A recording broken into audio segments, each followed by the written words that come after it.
Lagrange साहब का mean value theorem यानी कि एमवीटी थ्योरम। अब ये होता क्या है इसको तो समझेंगे ही, लेकिन इसको प्रैक्टिकली समझेंगे कि ये बेसिकली भला क्या है। कैसे, इसको पहले तो समझ लीजिए कि ये एक स्टेप अहेड है या एक स्टेप प्लस है आपके जो रोलेस थ्योरम है उससे। अब रोलेस थ्योरम को थोड़ा सा मैं रिविजिट करा दूं।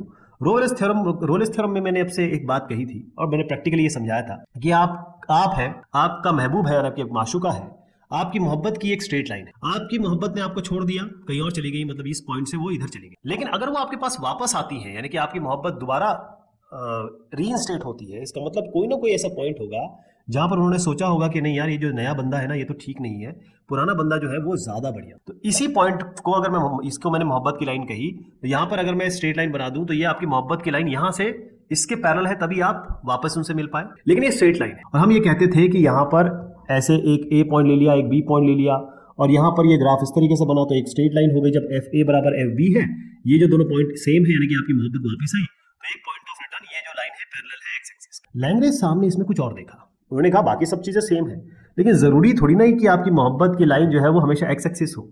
आपकी मोहब्बत की लाइन ये भी तो हो सकती है। इसमें उन्होंने कहा कि अगर आपकी मोहब्बत की लाइन एक्स एक्सिस नहीं है, एक्स एक्सिस से थोड़ी अलग है, तब भी अगर आप यहां पर हैं और इस लाइन पे, इस मोहब्बत की लाइन पे वापस आपकी मोहब्बत आपके वापस आ जाती है, यानी कि आपकी गर्लफ्रेंड आपसे वापस मिलती है, वापस आपकी दोबारा मोहब्बत की शुरुआत होती है, तब भी कोई ना कोई ऐसा पॉइंट होगा जहां पर वो रिटर्न करेंगे। और ये पॉइंट पे अगर मैं एक स्ट्रेट लाइन बना दूं तो वो इस मोहब्बत की लाइन जो कि एक्स एक्सिस नहीं है बल्कि ये लाइन है, वो इसके पैरेलल है। यही उन्होंने कहा। ठीक है, ये प्रैक्टिकल इसका एग्जांपल है, इसको ऐसा मत समझिएगा, ये मैथमेटिकली अभी मैं आपको समझाऊंगा। लेकिन मोहब्बत की बात इसलिए की कि कोई ना कोई पॉइंट ऑफ रिटर्न होता है और ऐसा जरूरी नहीं है कि उन्होंने यही सोचा हो सकता है कि उन्होंने पहले सोचा, फिर आपको छोड़ा, फिर छोड़ा, सोचा, ऐसे करते करते फिर वो आपकी वापिस यहाँ पर आ गई।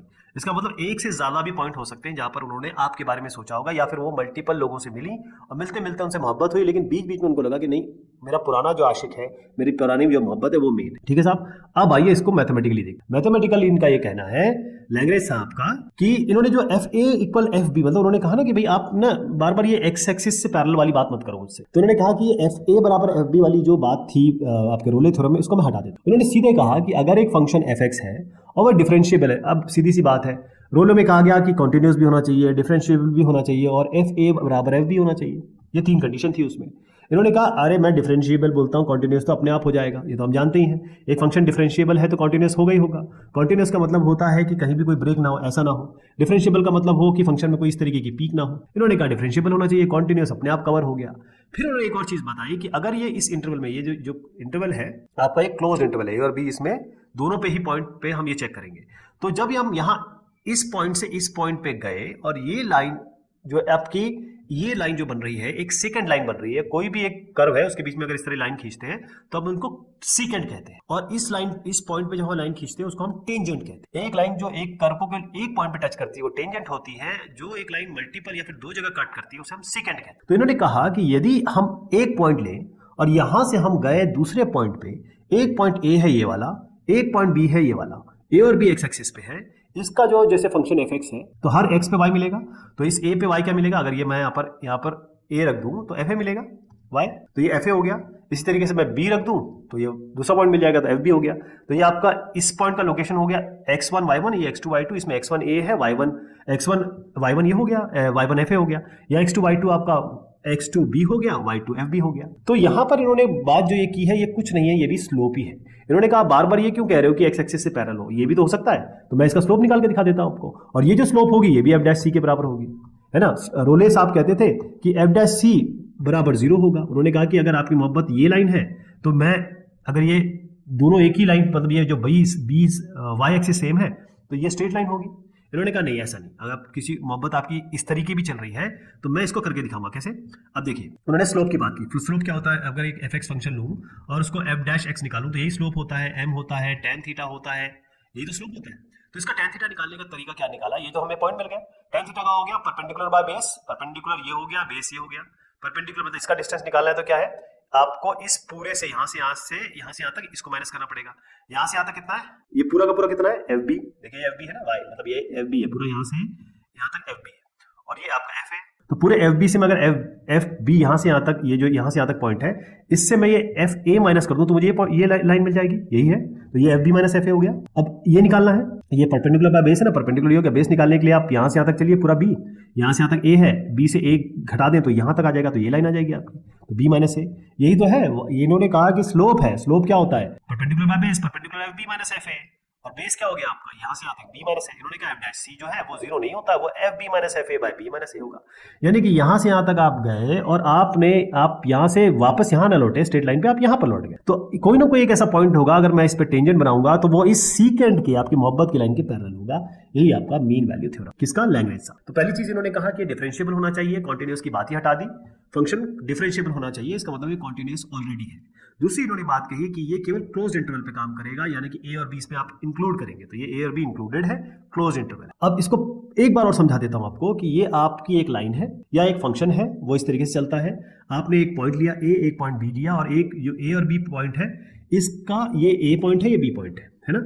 आप इस कॉर्ड का स्लोप निकालो। स्लोप मतलब होता है एम, यानी कि टेन थीटा, और ये होता है आपका y2 minus y1 bye x2 minus x1, है ना। y2 माइनस y1 मैंने अभी आपको समझा दिया, ये y2 माइनस y1 ये हो गया, ये डिस्टेंस यहाँ से यहाँ तक, x2 माइनस x1 आपका ये डिस्टेंस हो गया, ऐसे ये आपका ये डिस्टेंस, ये दोनों डिस्टेंस, ये आपका ये y2 माइनस y1 हो गया यहाँ से यहाँ तक, और ये हो गया आपका x2 माइनस x1, तो ये आपका स्लोप हो गई। तो इस कॉर्ड की स्लोप हो गई। अब आप आइए टेंजेंट पे। ये आपने यहाँ पर एक जो पॉइंट ऑफ रिटर्न है वहां पर टेंजेंट बना दी। टेंजेंट इस लाइन के पैरेलल होगी, कॉर्ड के पैरेलल होगी, यही सारी कहानी, ठीक है जी। और जहां पर ये टेंजेंट बनाई है आपने, वो आपने पॉइंट सी लिया, इसका एफ डैश सी लिया, और एफ डैश सी किसके बराबर है? इसके बराबर है ना। तो मीन वैल्यू थ्योरम आपको ये कहता है कि किसी भी पॉइंट पे ए से बीच के बीच में जो क्लोज इंटरवल है, उसमें आपको ऐसी जरूर स्लोप मिलेगी जो इसके पैरेलल। अब आपको मैथमेटिकल प्रॉब्लम्स बहुत मिल जाएगी, बट प्रैक्टिकल प्रॉब्लम क्या है, उसको कैसे हम कहते हैं ना कि अरे यार मैंने इतनी मैथमेटिक्स पढ़ ली, आज तक तो कभी यूज हुई नहीं, मैं तो केवल जोड़ घटा सकता हूं, यार वही यूज होता है। मैं आपको एक्चुअल चीज दिखाता हूं कि क्या हो रहा है। आप 55 माइल्स पर आवर पे चल रहे हैं और आपने एक पुलिस कार जिसके पास रडार है उसको क्रॉस किया, यानी आप इस पॉइंट पे हैं और आपने इस पुलिस वाले को क्रॉस किया। अभी आप यहाँ पर 55 पे चल रहे हैं, 5 मिनट के बाद मतलब यहाँ पहुंच गए आप, और यहाँ से यहाँ तक का दूरी कितनी है? 5 मिनट। दूरी नहीं मतलब टाइम ये है 5 मिनट, दूरी आपकी 6 माइल्स है, यानी 5 मिनट में आप 6 माइल चले। उसी समय जो ये पुलिस वाले साहब है उन्होंने आपको क्रॉस किया, लेकिन अभी भी आप 55 पे ही चल रहे हैं। वो आपको रोकता है और कहता है कि लीजिए टिकट, और आपका चालान हो चुका है। अब इन्होंने चालान क्यों किया, कैसे किया, अब आपको यहाँ पर मीन वैल्यू थ्योरम से बताना। फिर से मैं आपको दिखा देता हूँ कि इसका सोल्यूशन कैसे होगा, और सोल्यूशन आप समझ गए तो बहुत अच्छी बात है, नहीं समझे तभी तो मेरी जरूरत पड़ेगी।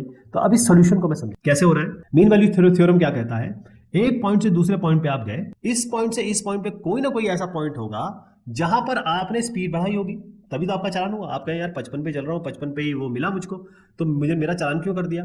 कोई ना कोई ऐसा पॉइंट होगा जहां पर आप ऐसे, ये रोले और मीन वैल्यू दोनों का प्रैक्टिकल एग्जांपल समझ लीजिए। आप उस पॉइंट पे आए, लेकिन आप बीच में कहीं ना कहीं स्पीड पे ज्यादा गए। अब ये स्पीड ज्यादा इन्होंने कैसे नापी? इनके पास तो रडार है, इनके ये तो पता कर सकते हैं। तो मीन वैल्यू थ्योरम और रोले थ्योरम, इन सबको कंबाइन करके मैं अगर बताऊं तो लैग्रेंज साहब कहते हैं कि F B minus F A, ये पॉइंट कहीं ना कहीं ऐसा होगा जहां आपने स्पीड बढ़ाई है, F B minus F A minus B minus A. तो बी माइनस ए क्या है देखिए आप, मैं ये कहता हूं कि आप इस तरीके से समझ लीजिए कि यहां पर आपका एक स्पीड और डिस्टेंस की बात मैं कर रहा हूं, है ना। वेलोसिटी ध्यान रखिएगा, डिस्टेंस बाय टाइम होता है। तो डिस्टेंस आपका 6 माइल्स हुआ है, तो हम यहाँ ऐसा करते हैं कि इस पॉइंट को हम ले लेते हैं 0 यहाँ पर, क्योंकि अभी आपका यहाँ पर जो टाइम आया है मतलब बी माइनस है, ये जो आपका टाइम है ये 0 है। इस टाइम पे आपकी स्पीड क्या है? यहाँ पर आपका जो टाइम आया है ये आप कितना 5 मिनट में गए, तो 5 मिनट का मैं जरा घंटे से डिवाइड करते हो, 5/60 होता है 1/2, तो आप यहाँ 1/12 पे है, ठीक है जी। अब ये x है आपके, y क्या बनेंगे इसके? आप इस पे डालिए ये डिस्टेंस, ये आपको वैसे भी दिया ही हुआ है ना, इसमें कोई दिक्कत ही नहीं है। ये आपको ये पता है कि ये मेरा होगा f0 और मेरा ये होगा f फंक्शन, मतलब मैं आपकी वेलोसिटी निकालने की कोशिश कर रहा हूँ। तो ये आपका हो गया f 1/12, ठीक है साहब। तो आपको क्या निकालना है? ये f 1/12 minus f0 divided by 1/12 minus 0। तो आप ये जानते हैं f 1/12 माइनस f0, ये आप 6 माइल, मतलब डिस्टेंस आपने कवर किया 6 माइल, और स्पीड होता है डिस्टेंस बाय टाइम, तो डिस्टेंस तो 6 माइल आपने कवर किया, और यहां से यहाँ तक डिस्टेंस कितना आ रहा है, मतलब टाइम का डिस्टेंस 1/12 माइनस 0, यानी कि 1/12 माइनस 0 1/12 ही होगा। और 1/12 निकालिए, ये 12 ऊपर जाएगा, 12 मल्टीप्लाई होगा, ये आपका 72। तो 72 माइल्स पर आवर आपने यहां पर कहीं ना कहीं बीच में अटेन की है, तब आपका चालान हुआ। और यही प्रैक्टिकल एग्जांपल है आपके मीन वैल्यू थ्योरम का। केवल आपको mathematical problem x² - 2 sin theta pi ये नहीं देखना है, आप देखिए एक्चुअल में क्या होता है, वो भी आपका मीन वैल्यू थ्योरम और रोलेस थ्योरम पे डिपेंड करता है। तो ये बात हुई आपके इन थ्योरम्स के बारे में। बहुत शुक्रिया, बहुत मेहरबानी।